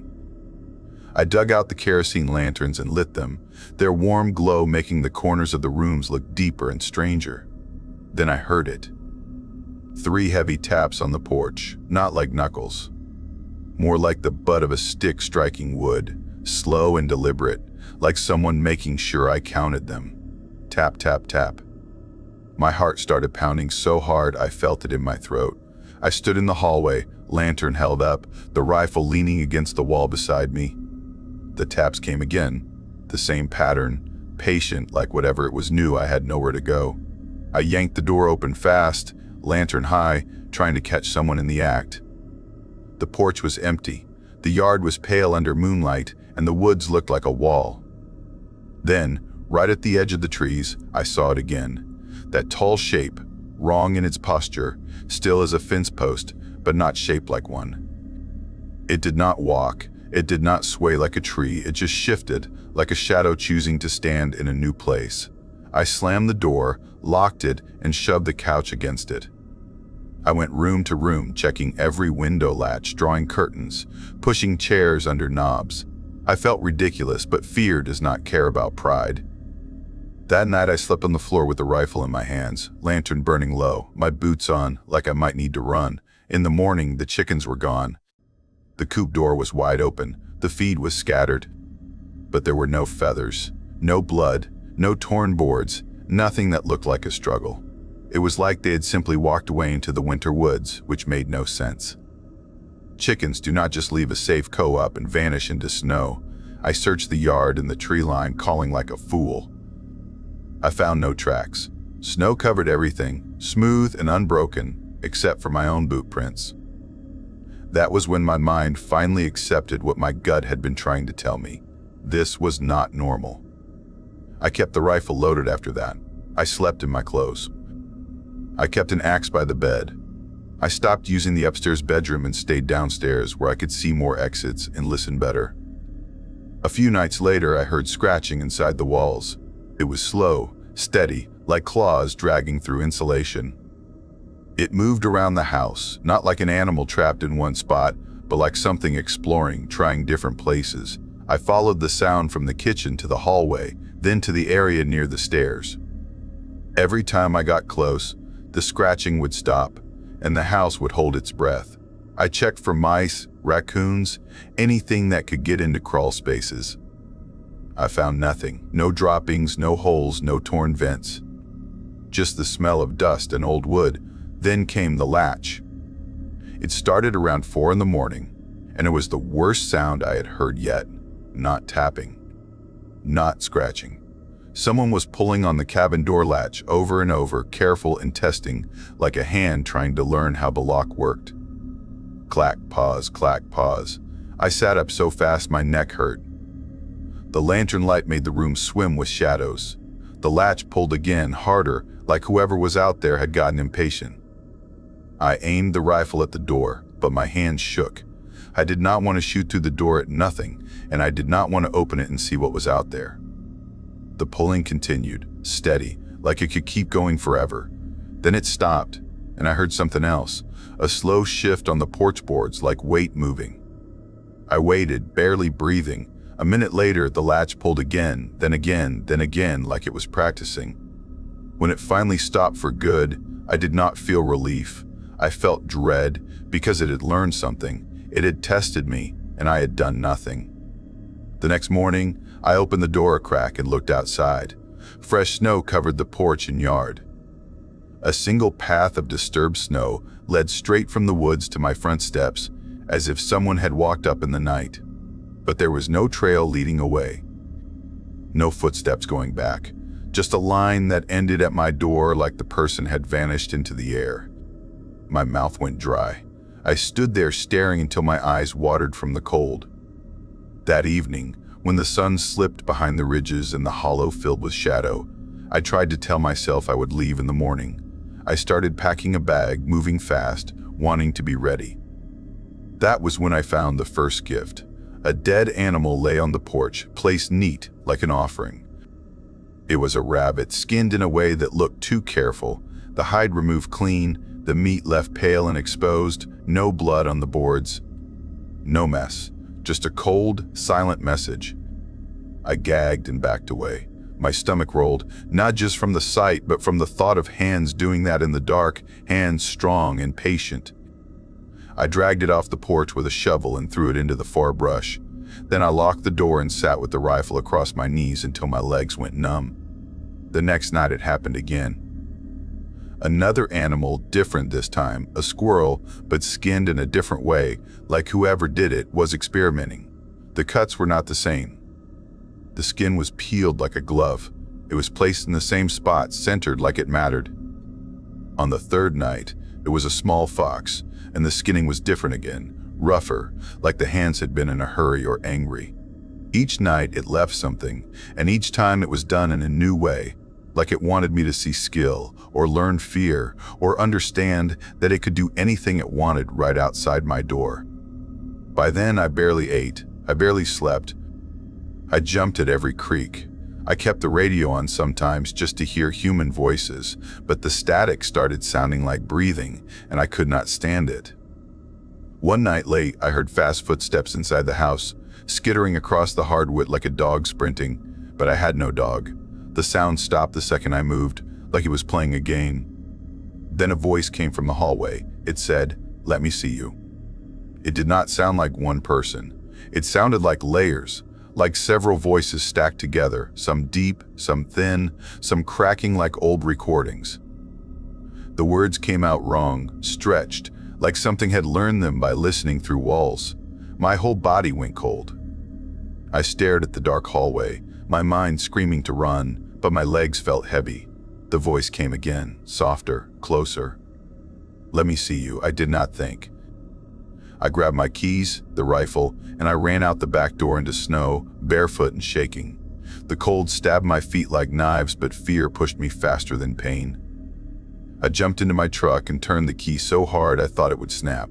The engine caught and I tore down the driveway, gravel spraying, the truck sliding a little on ice. I did not look back at first. I kept telling myself, do not look back, do not give it that. But when I hit the paved road and the tires finally stopped slipping, I glanced in the mirror. It was on the roof. Not moving, not waving, not waving. Just perched there like a huge insect, limbs folded wrong, back arched too far, head tilted at an angle no neck should allow, watching me leave as if it had been waiting for that moment. I drove straight to the nearest sheriff's office in a small town down the mountain. I left the truck running. I walked inside with shaking hands and told the deputy I was done. I did not try to explain every detail because I could tell he would not understand. I just said someone was at the house, something was at the house, and I was not going back. He looked at my bare feet, my snow-soaked clothes, and asked questions, but I could not answer them right. My mouth felt stiff. My mind kept replaying that shape on the roof, still and patient. I have not been back since. I live in an apartment now with neighbors close enough that I can hear them talk through the walls. I sleep with a fan running and earplugs in because silence does not feel safe anymore. Even now, if I hear a light tapping on glass or a slow pull on a latch, my stomach drops like I am back in that Appalachian hollow, staring into the tree line, waiting for something tall and wrong to step out again.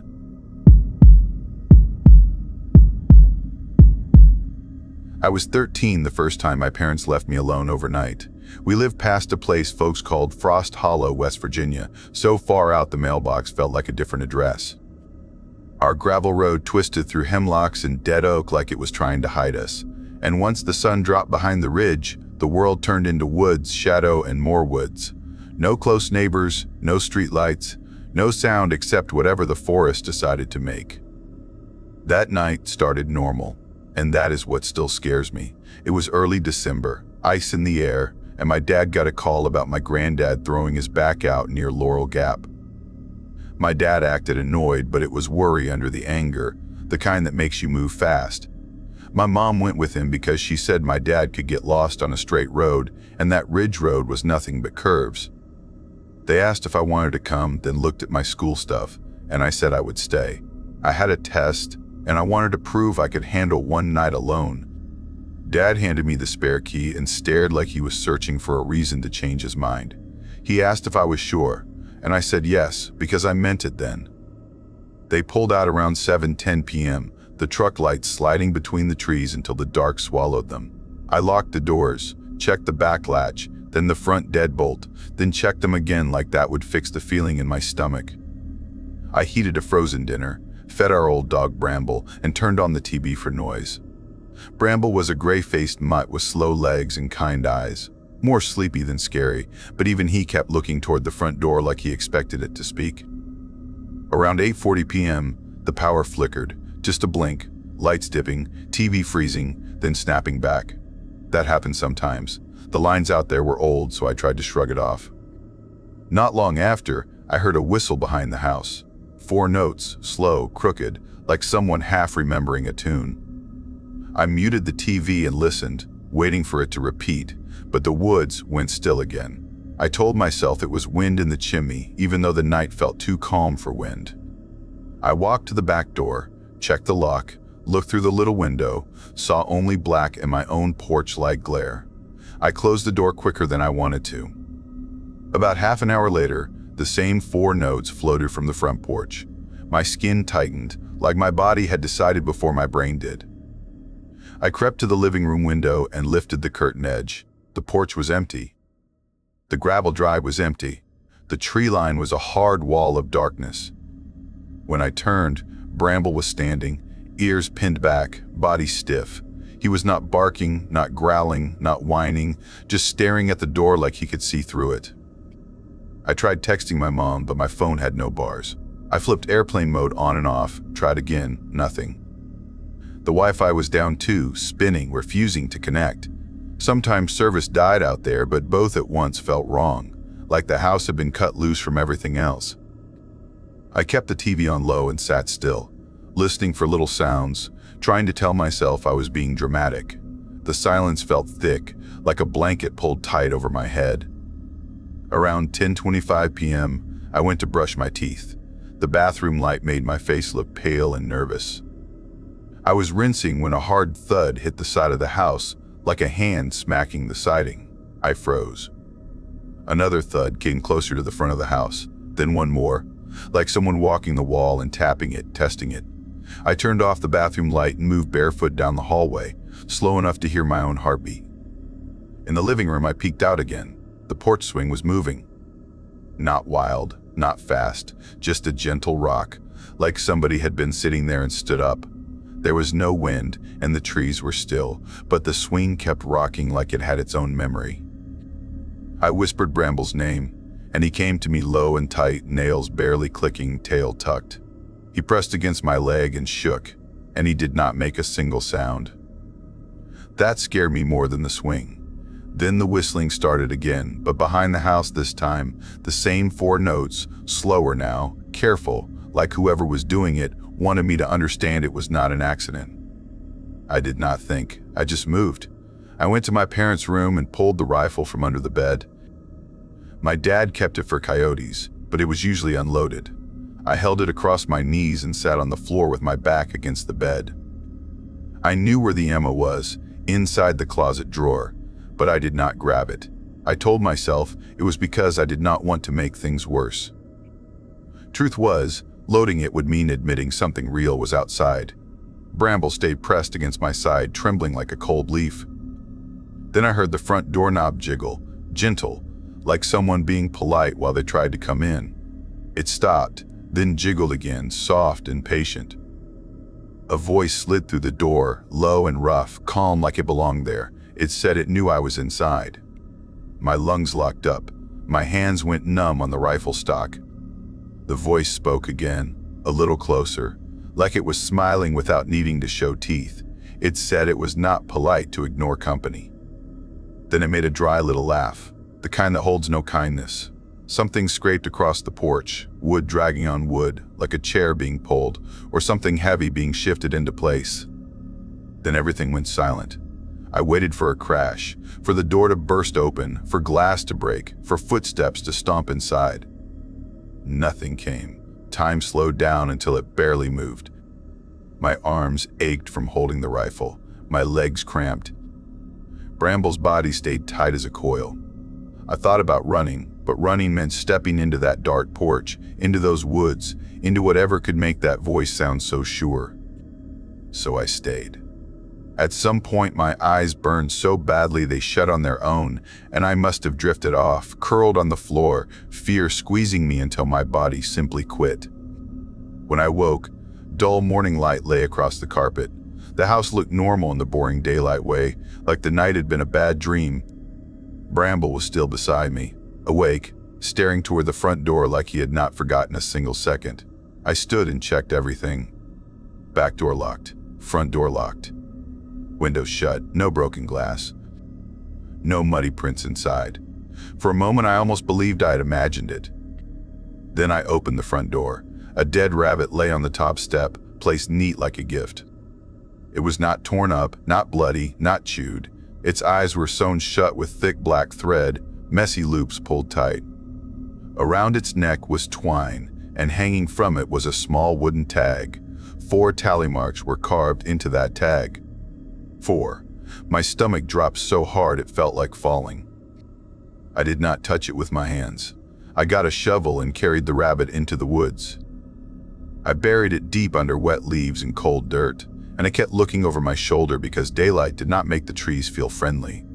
On the way back, I noticed something else, and it made my skin crawl all over again.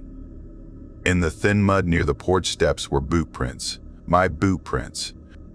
I knew the worn heel, the little nick on the right sole, but beside my prints was another line, perfectly matched, same stride, same spacing, like someone had walked beside me in my exact steps.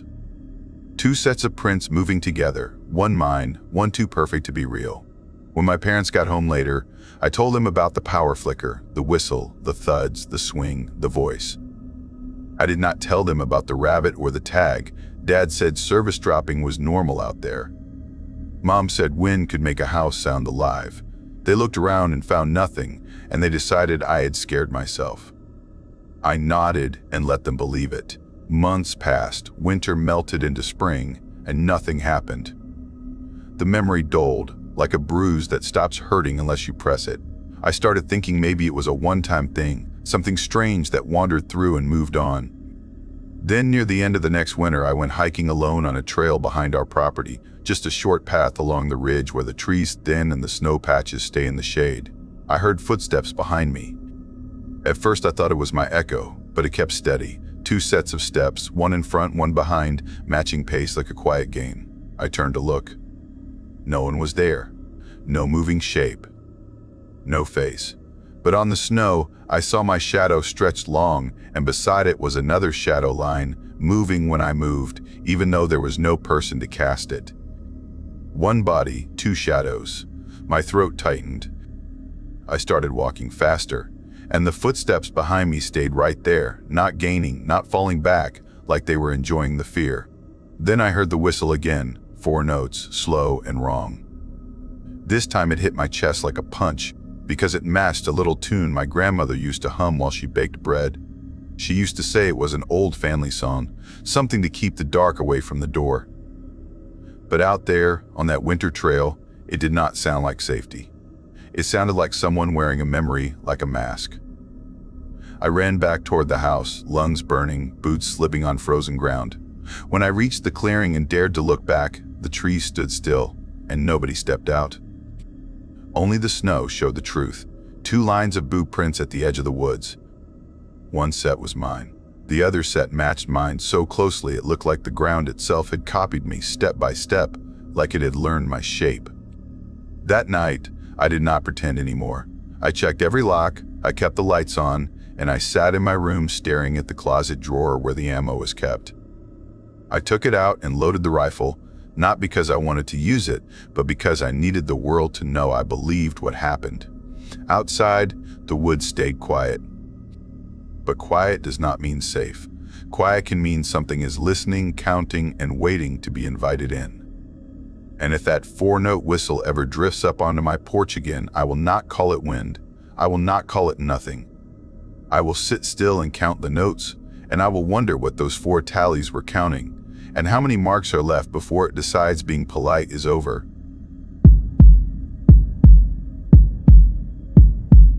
My name is Mara, and this happened when I was in high school, during a winter break when finals were creeping up and my nerves were already stretched thin. My family had an old A-frame cabin tucked deep in the Appalachian Hills outside a small Tennessee town called Laurel Fork, miles from any real road. It came from my mom's side, passed down after her parents died, and it always felt like it belonged more to the woods than to us. The place leaned a little, like it was tired, and the windows leaked cold air and thin whistles. The floors creaked in strange patterns, like the cabin had its own language, and the silence inside it felt heavy, as if it had been saving itself for the moment you were alone. When I was a kid, I loved it. My cousins and I ran through the trees, built forts, and dared each other to go near the cellar hatch in the kitchen. That hatch was a thick square of wood with a rusted latch, and my granddad had only one rule that he said like it mattered more than anything: never open the cellar. He always claimed it was unstable and too deep, just a root cellar, but his face would tighten when he said it, and he never explained why his voice sounded like fear. As I got older, the cabin stopped being fun. The quiet started to feel crowded, and the shadows felt placed on purpose. I hated admitting I was scared of a building, So when my parents left for a weekend wedding in Louisiana and asked what I wanted to do, I told them I would stay at the cabin to study. It was partly true. I did have studying to do, but the real reason was pride. I wanted to prove I was over it. They left Friday morning. I watched their SUV crawl down the gravel drive until the trees swallowed the sound. Then I was alone with the woods, the snow, and a silence that felt like it had been waiting. There was no cell signal out there, no Wi-Fi, and the landline worked only when it wanted to. I locked every door, checked the windows twice, and built a fire with old brittle logs that cracked and hissed like they were whispering back. I spread a quilt that smelled like cedar and mothballs across the couch, lined up my books, and tried to turn the cabin into a normal place. By night, the snow had thickened. The windows looked frosted and distant, as if the cabin were floating in a white sea. I read by firelight until my eyes ached, then went upstairs and crawled into the lumpy bed. I left the hallway light on without thinking about it, like a child leaving a nightlight. A little after midnight, I heard a breath. Long and slow, wet in a way that made my skin prickle. It did not sound like wind slipping through cracks. It sounded like something close, something patient. Then a whisper rose from below the floorboards, calm and certain. "Do not open the cellar." It came from under me, from the cabin's belly, from the cold, hidden place my granddad warned us about. My body locked up. I sat straight up and stared at the floor until my eyes burned. Nothing else moved, but the silence afterward felt satisfied, like it had delivered a message, and now it could relax. Morning came gray and thin. I told myself it had been a stress dream, that the cabin's noises had mixed with my half-sleeping brain.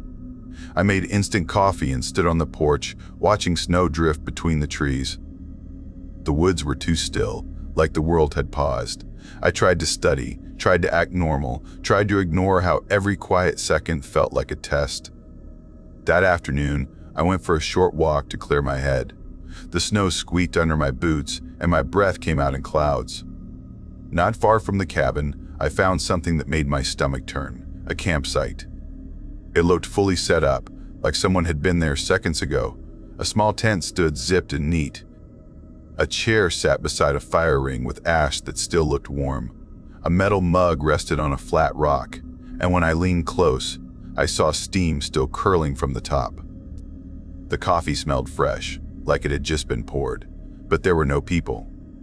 No footprints leading away, no voices, no movement, only the quiet and that warm cup, like a mistake in the middle of the frozen woods. I called out, asking if anyone was there, but my voice fell flat, swallowed by trees. The longer I stood there, the more it felt wrong, like the campsite was bait. I backed away and hurried to the cabin, checking over my shoulder the whole time, half expecting the tent zipper to move on its own. That night, the fear came back heavier. I brushed my teeth downstairs when I heard footsteps upstairs. Slow, even steps, pacing in a straight line. Not heavy, but real enough to make the boards complain. My bedroom was up there. I froze with the toothbrush still in my mouth, heart thumping so hard it hurt.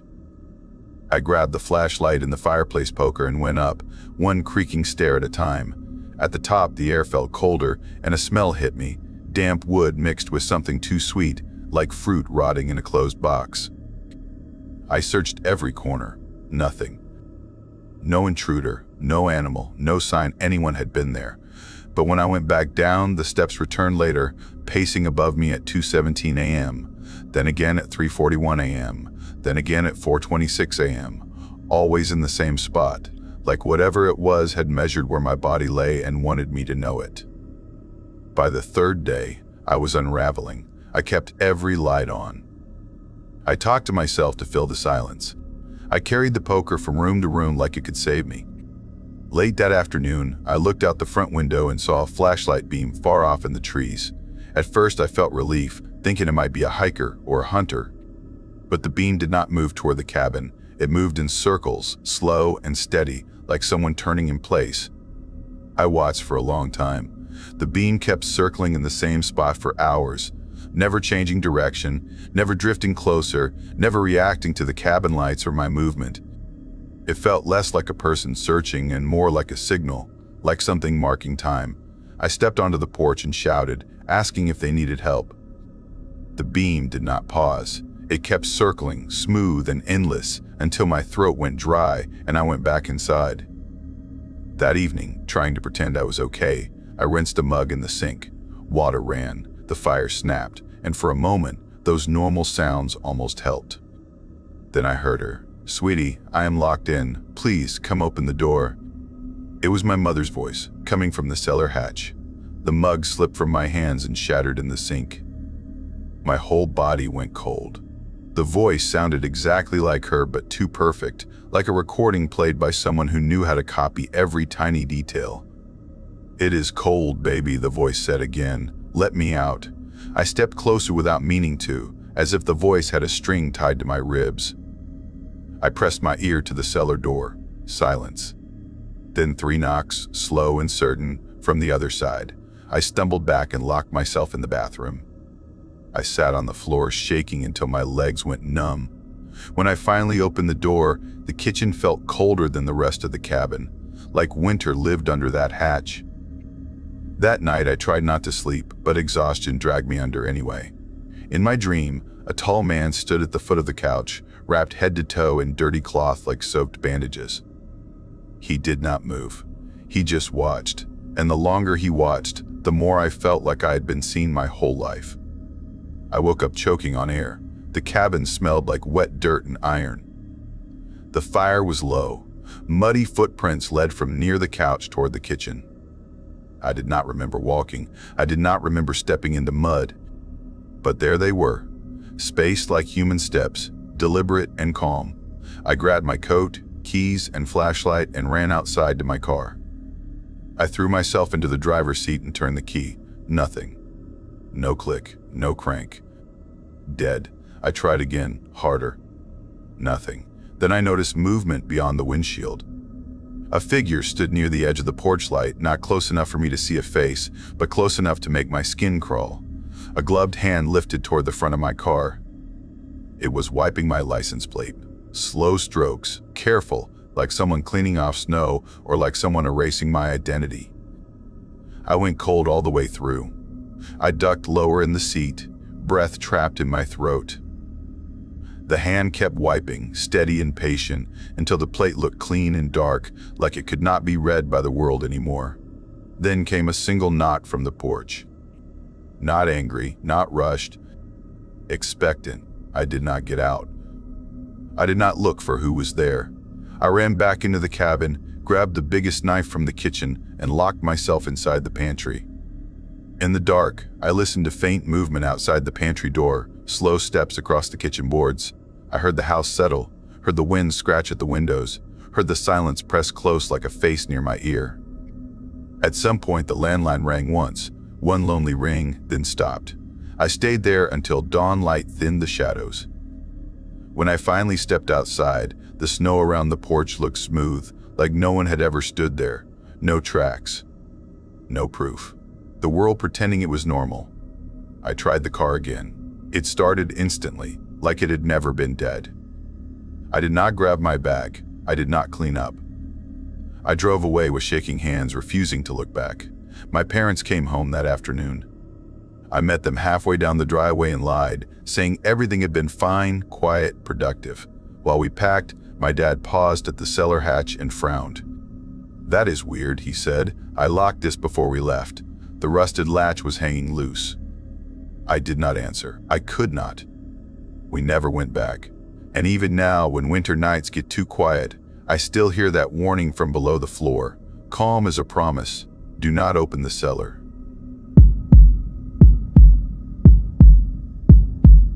I never thought Appalachia could feel alive in the dark, not like normal alive, more like it was awake and paying attention. My name is Rowan, and I came to the Appalachian foothills because I had nowhere else to go, and because when your life breaks all at once, even a falling down house can look like a rescue rope. A year ago, I lost my job loading trucks at a distribution center. The company cut people without warning, and I was just another name on a list. A few weeks later, my relationship ended, not in a clean way, more like slow rot. Last words said through tired voices, and then silence. I ran out of money, ran out of pride, and ended up sleeping on a friend's couch in a crowded apartment in Roanoke, trying to act grateful while feeling smaller every day. Then my mother called. Her voice was calm in the way a person sounds when they already cried earlier and now they are empty. She told me my grandfather had passed. She told me the funeral would be simple, and then she said something I did not expect. He left his mountain place to me. We were never close. He was a hard man, quiet, stubborn, living alone up in Appalachia near a spot locals called Coldwater Gap. When I was a kid, I visited a few times. I remember the smell of wood smoke and old metal, and an oak tree behind the house that I used to climb until my hands hurt. That was about it. He never hugged me, never told me stories, never acted like he needed anybody. Nobody else wanted the property, my uncle said, too remote, too far gone. My mother said it is basically a ruin. But a ruin that was mine sounded like a way out, so I packed my stuff into my old Subaru, the one that shuddered when I pushed it too hard, and I drove toward Appalachia with a trunk full of clothes and a head full of panic. The farther I went, the narrower the roads became. City lights died behind me. The trees thickened into walls.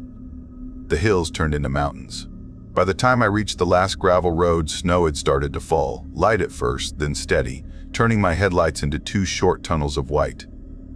The house sat at the end of that road like it was hiding from the world, peeling paint, boarded windows, a porch that sagged and complained when I stepped on it.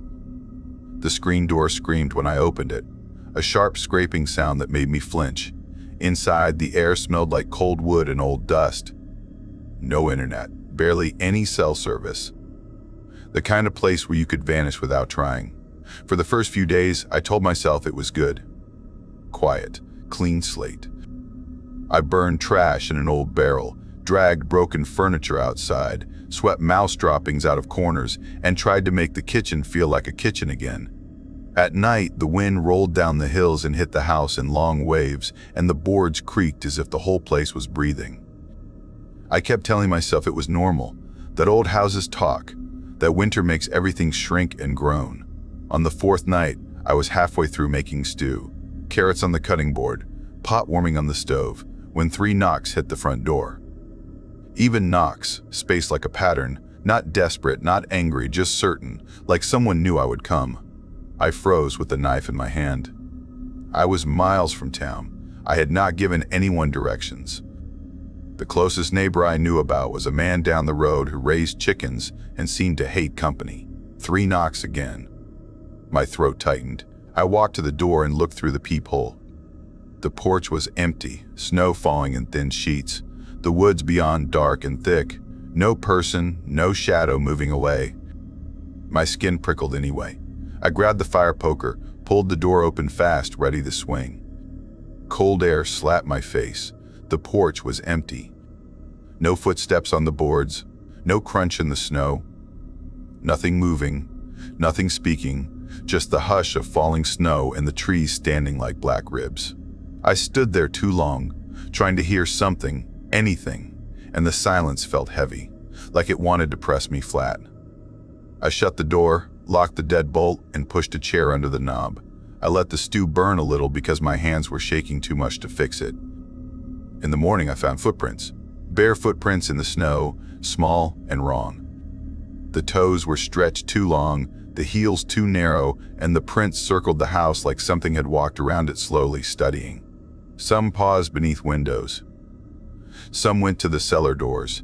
Then, near the back of the house, the prints stopped clean, as if the thing making them had simply lifted straight up and disappeared. I tried to laugh it off. Kids, I told myself. A prank. But there were no other tracks leading in from the road, no boot prints, no sign of anyone coming or leaving. Just those bare, twisted little steps. And then nothing. That day, I went for a walk because sitting inside felt worse. The snow had thickened, and the woods looked softer, prettier, almost peaceful. The kind of quiet that can trick you. I followed an old trail that cut behind the house, and the farther I went, the more I felt like I was being guided somewhere, like my feet were making choices before my brain did. Then I heard crying. A woman's crying, clear as day, coming from deeper in the trees. It sounded close and far at the same time, like it was sliding between branches. My stomach dropped because no one should be out there. The crying turned into a sob, then a thin wail. The kind that makes you think of someone lost, someone hurt, someone begging to be found. I started toward it, calling out without thinking, "Hey, are you okay? Do you need help?" The instant I stepped closer, the crying stopped. Not fading, not trailing off, stopping like a switch had been flipped. The woods went dead quiet again. I stood there with my breath fogging in front of my face, waiting for another sound, but nothing came. No footsteps, no sniffles, no voice answering me, just the snow sifting down. I backed away, slow, telling myself it was an animal, maybe a fox, maybe my ears were playing tricks, but my body did not believe my words. I walked back to the house fast, and I kept looking over my shoulder. Night 5 came hard. The wind picked up, the house popped and creaked. I tried to sleep early, but the cold kept waking me. Then, sometime in the deep night, I opened my eyes to a sound right outside my bedroom window. Breathing, wet and shallow like something sick pulling air through mucus. It was close enough that I felt sure the glass should fog, but it did not. The breath stayed steady, patient, like the thing out there was listening for me to move. I lay still, staring at the ceiling, heart hammering, hands clenched under the blanket. I told myself not to move, not to give it proof. Minutes crawled by. The breathing never sped up, never got angry, it just waited. Then it stopped, instantly, like the crying had stopped, like a switch. In the morning, the snow around the house was marked again. Dozens of small bare prints, too many to count, circling the porch, clustering near windows and trailing toward the woods. I followed them a short way, telling myself I needed to know, telling myself knowledge was safer than guessing. That is when I saw it. In a small clearing where the snow lay smooth and untouched, there was a snow angel, arms and legs swept out wide like a child had played there. Except it was too big for a child, and the shape looked pressed down hard, as if something heavy had thrown itself into the snow and held there. The edges were sharp, not playful, and leading away from it were drag marks, deep grooves carved into the snow, pulling into thick brush like something had been hauled away or had crawled away, leaving a trail that made my stomach twist. I did not follow the drag marks. I could not. My feet refused. I turned and hurried back, the trees seeming closer now, the trail feeling narrower. That afternoon, I barricaded. I pushed a dresser in front of the front door. I nailed boards across 2 windows. I jammed a chair under the cellar latch. I found the attic hatch and tied it with rope, then taped a sheet over it like that would help. I kept a flashlight by my pillow. I kept my phone charged even though it barely worked. I promised myself that if anything else happened, I would leave at first light, no matter what I had to abandon. That night, I slept in boots and a coat. Sometime after midnight, I woke up to 3 knocks. Not on the front door, not on the window. On the ceiling right above my bed where the attic hatch sat like a shut mouth. 3 knocks, slow and careful, the same pattern as the front door, like it was reminding me it could reach anywhere in the house. I did not move. My whole body locked up. I stared into the dark, listening. Another set of 3 knocks, softer this time, as if whatever was above had leaned closer. Then my phone rang. It was so loud in that dead house that it felt like it punched my chest. There should not have been service. There was never service in the house at night. My hand shook as I grabbed the phone, and fear made me answer because fear always wants a reason. Static hissed in my ear, a faint click. Then a voice, thin and wrong, like it was smiling. "Hi," it said, sweet and cold at the same time. "Do not pretend you do not see us." My stomach dropped so hard it felt like falling. I threw the phone across the room, yanked the charger from the wall, and shoved myself against the headboard like I could sink into it. Above me, the attic hatch creaked, not opening, just settling, like something shifting its weight. I did not sleep again. Before dawn, I decided I would leave, but I needed supplies. There was a small general store miles back, and even the thought of that lonely drive in darkness made my hands sweat, but staying felt worse. I waited until the sky lightened a little and drove out, tires crunching over frozen gravel, breath shaking in my throat the whole way. On the way back, I made the mistake of stopping at a trail pull-off because I thought I saw movement between trees, and some dumb part of me wanted to prove I was not being hunted by my own fear.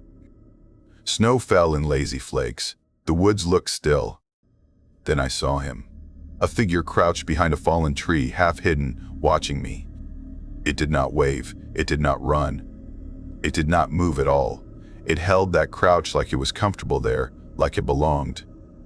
I could not make out a face, only a pale shape where a face should be, and dark hollows where eyes might be. The longer I looked, the more my vision tried to make it human, and the more my body screamed that it was not. I got back in my car and locked the doors, but I could not drive right away, because the figure stayed there, still watching, unmoving. Minutes passed. Then more.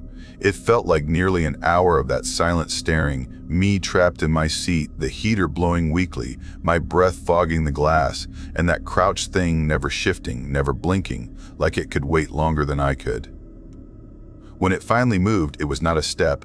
It was a smooth lowering, like it sank behind the log and disappeared without sound. I drove away so fast the tires slid. Back at the house, the feeling of being watched was stronger than ever, like something had followed me home, or like it had never left. I packed, not neatly, not carefully. I shoved what I could into bags, threw them into the Subaru, left half my food, left boxes I had not opened, left tools, left everything that could be replaced. My hands moved like they belonged to someone else. Before I got in the car, I walked behind the house, and I do not know why I did it. Maybe because part of me needed a final answer. Maybe because I needed to see if I was crazy. The old oak tree stood there, huge and black against the snow. The bark was rough under my fingers. And carved deep into it, fresh and jagged, were words that made my mouth go dry. "You let us in." I stepped back, staring, and then I saw the ground.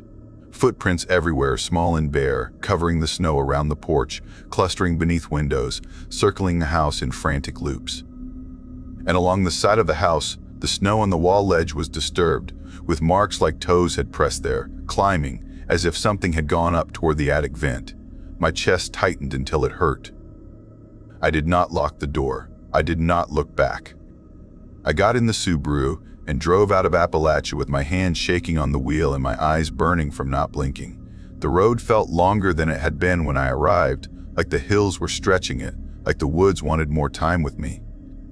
Twice the engine sputtered, and each time my heart jumped so hard I thought I would pass out, but it held. I did not stop until I reached bright lights, a gas station, people walking around, cars pulling in and out like the world was normal.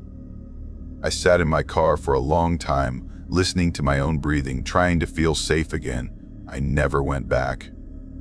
I moved closer to town, found work at a hardware store stocking shelves, learned how to smile at customers and pretend my nights were normal.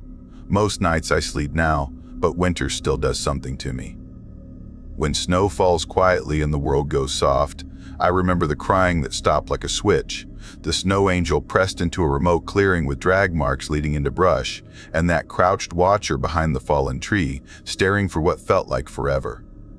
Sometimes, when the wind hits my window just right, it almost sounds like 3 careful knocks, and my body tightens before my mind can argue, because somewhere in the Appalachian foothills there is a house that remembers me. And I cannot stop thinking about those words in the bark, because they do not read like a threat, they read like a fact. You let us in.